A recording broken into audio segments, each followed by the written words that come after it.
We will leave no stone unturned in the search for our daughter, Madeleine. Years of searching since their daughter disappeared on May 3rd, 2007. We have to be hopeful. It's what keeps us going and keeps us focused. Now, they finally may be closer to finding out what happened to Madeleine. I got nightmares in my head, I fear. Thoughts build up until I can't. My mind fills up into a creature, and it haunts me somewhere much deeper. I got nightmares in my head, I fear. Hello and welcome to True Crime Rocket Science, the most authentic voice in true crime. I'm massively impressed at the speed at which the McCann apologia has ramped up in the wake of the so-called prime suspects case dismissal.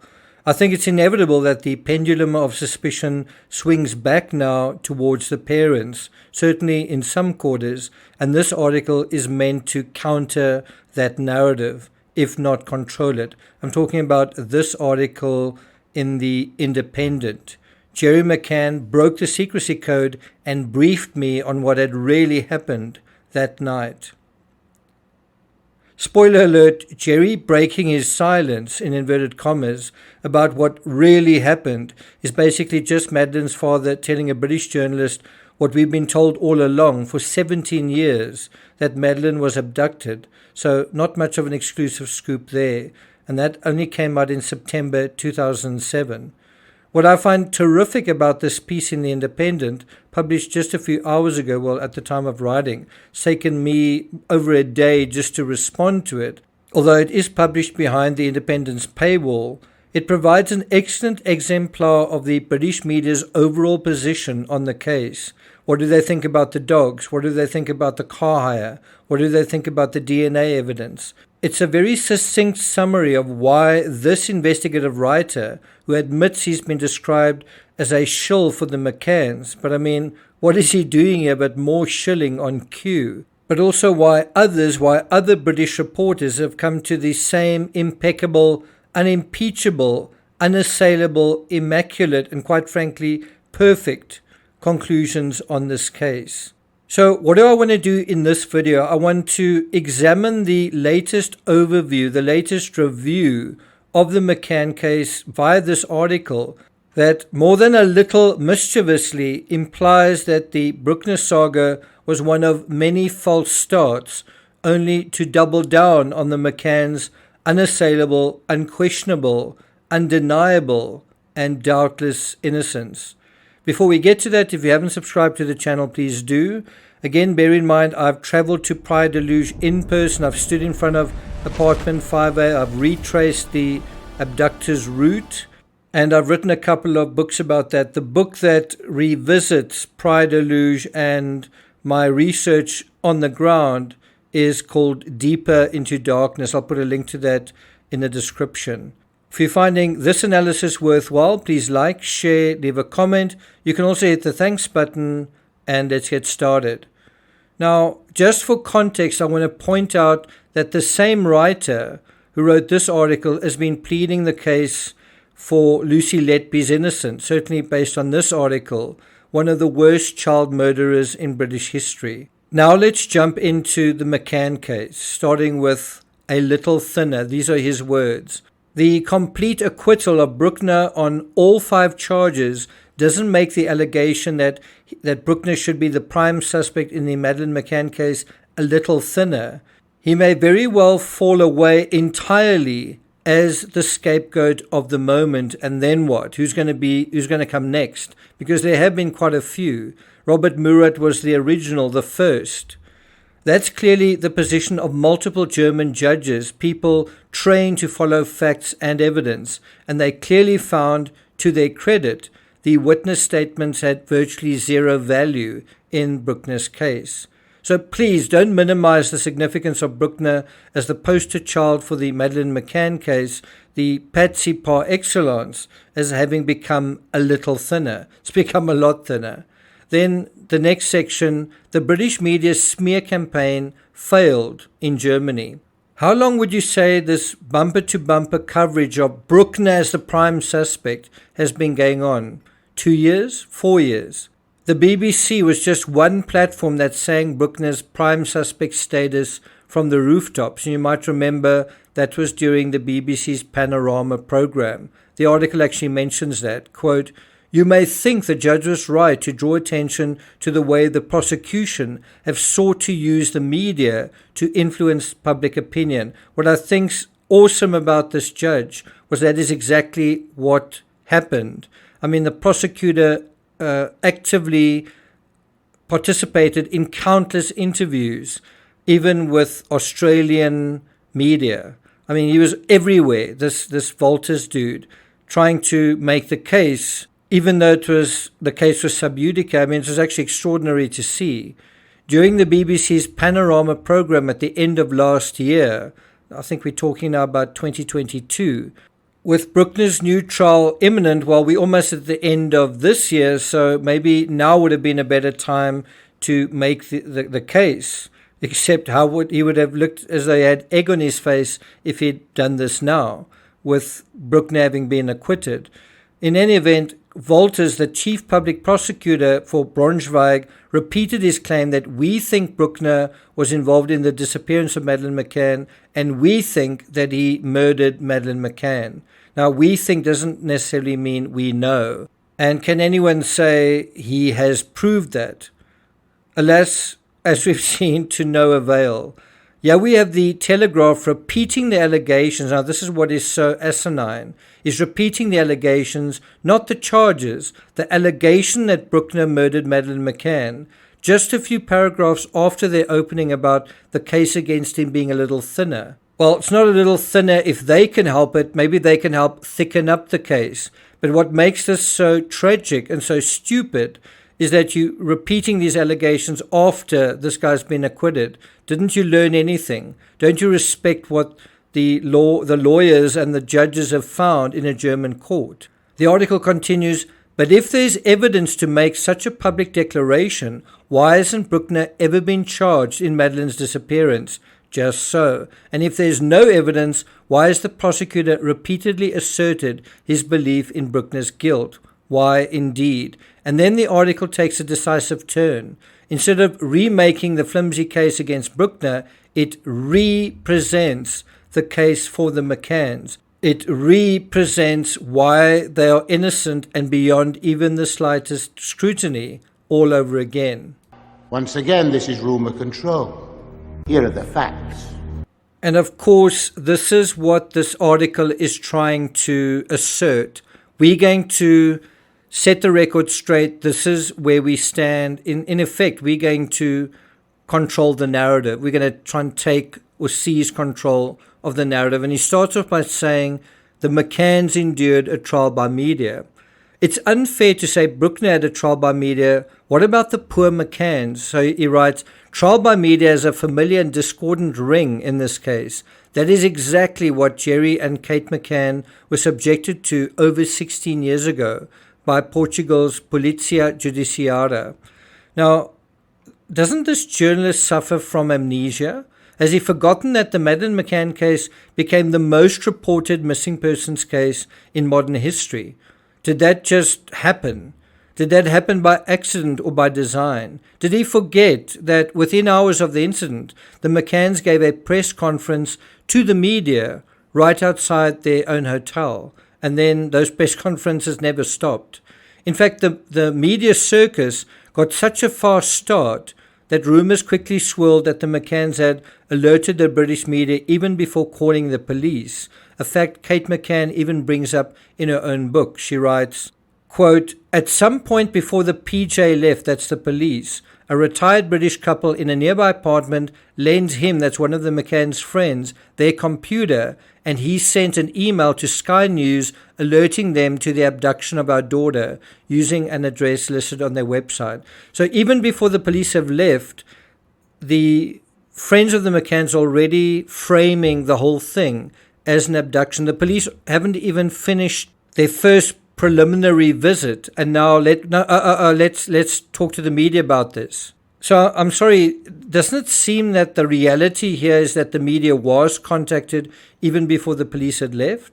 Going back to Kate's book, she says, The first Sky heard of Madeleine's disappearance was from the Press Association and from seeing one of our friends on GMTV later that morning. Now, it's quite interesting. This is right in the beginning of her book where she's talking about Madeleine having just been taken, and she's already trying to explain why and when the media were alerted and by whom. She goes on to say, though we knew little of what was going on at the time, it is true that the news filtered through overnight. Now, what's quite interesting with Kate's version there is it seems like she's saying all of this happened randomly, spontaneously. They had nothing to do with it. It wasn't by design.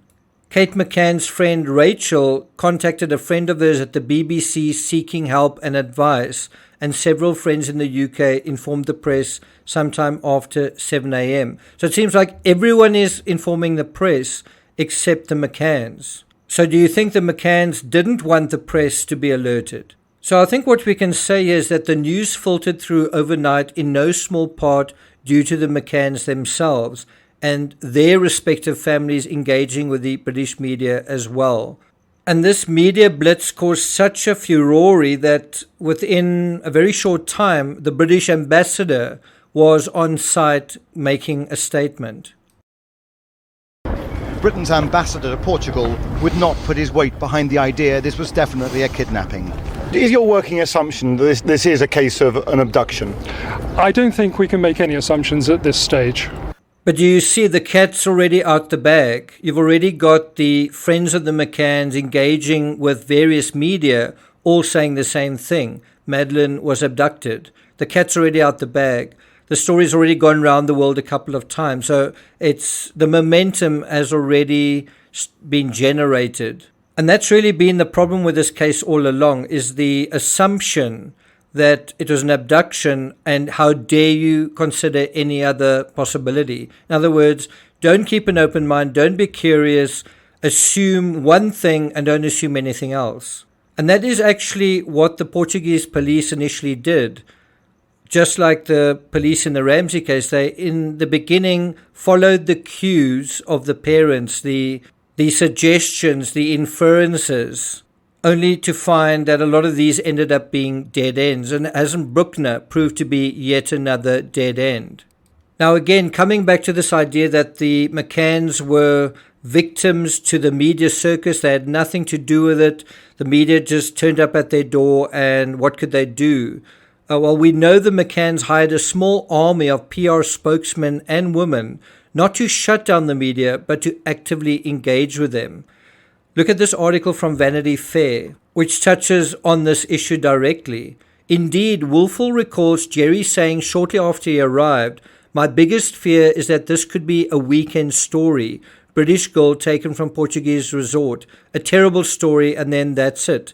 The fickleness of the media had Jerry worried. Well, he really needn't have been worried. Jerry apparently worried they might so easily move on to something else. Well, he didn't need to be worried about that either. 17 years later, they haven't moved on. It's also important to remember that the McCanns had a stated policy of keeping Madeleine in the headlines for as long as possible, and the media loved it. Look at this reference to the whole media narrative from the very, very generic Wikipedia. The McCanns set up Madeleine's Fund, leaving no stone unturned, on 15 May 2007, that's barely 2 weeks after Madeleine's disappearance, to raise money and awareness. What does it mean to raise awareness? Well, to speak to the media, to engage with the media, to give press conferences. Their website attracted 58 million hits in the first 2 days, and the whole thing went on to become an extravaganza of donations, of funds being donated, of celebrities jumping in. And at the time, I believe this was the most popular website in the world. I think that it had the most traffic, or it was the fastest growing website in the world. Throughout May and June, the couple's PR team arranged events to sustain media interest in the case, including a visit to the Portuguese city of Fatima, as well as trips to Holland, Germany, Spain, and Morocco. On the 30th of May 2007, accompanied by reporters, the couple flew to Rome to meet Pope Benedict. The following month, balloons were let off in 300 cities around the world.